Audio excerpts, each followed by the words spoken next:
ovo je, da kažem, jedan veliki dan za sve nas, pre svega za naše učenike.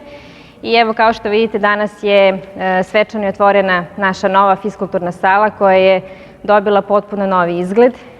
Ono što je važno to je da ceo projekat je trajao negde oko mesec dana, koliko su i bili predviđeni ugovorom radovi, i celokupni radovi jesu finansirani od strane opštine Aleksinac.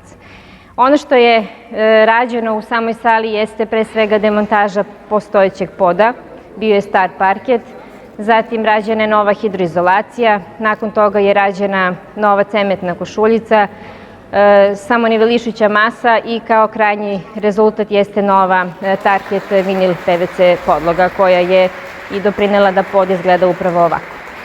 Ono što je važno to je da projektom nije obuhvaćeno krečenje fiskulturne sale, ovo je ogroman posao i ja bih se zahvalila pre svega pomoćnim radnicima jer su ujedinjenim snagama i pre svega željom doprineli da naša fiskulturna sala dobije potpuno novi izgled. Kažem, ovo je delo njihovih ruku. Još jednom hvala svima što ste se odazvali i pre svega dečice nek vam je sa srećom i nadam se da ćete uživati u novoj sali. Znam da ste sa nestrpljenjem očekivali ovaj dan. Jedno mesec dana ste radili fizičko vaspitanje u nekim izmenjenim uslovima, ali od danas, evo, znači sala je otvorena i možete da radite fizičko sa vašim nastavnicima. Hvala.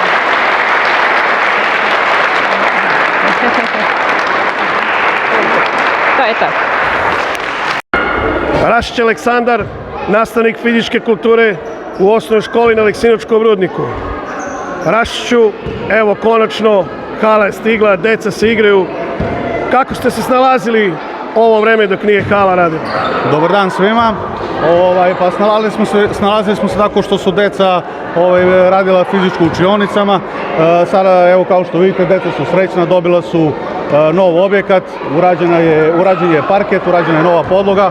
Imali smo problem sa krovom, krov je pokišnjavao, to je sada sve zamenjeno, zahvaljujući investiciji od lokalne samouprave, kojem ovom prilikom želim puno da se zahvalim i nadam se da će u buduće da nastave sa ulaganjima u školama na teritoriji opštine Aleksinac. Miroslav Mijanović, profesor fizičkog vaspitanja u osnovnoj školi na Aleksinačkom rudniku.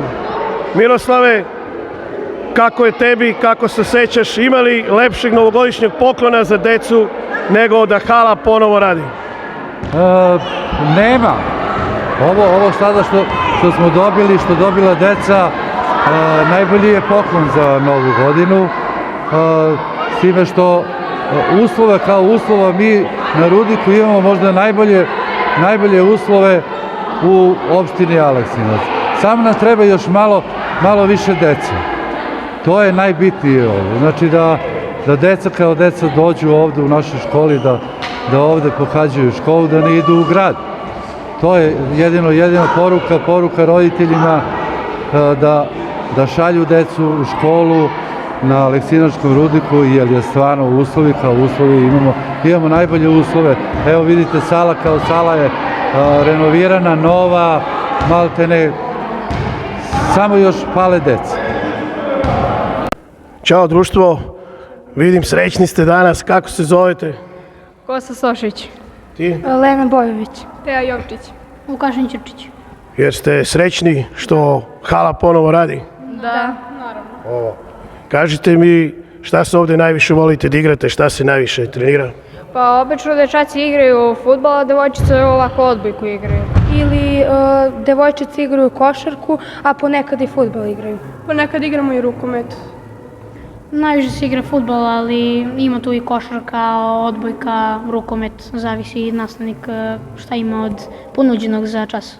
Ja sam čuo da vas devojčice pobeđuju u fudbalu i košarku, je to istina? Ne, nije. Sigurno? Možda u košarci, ali u fudbalu.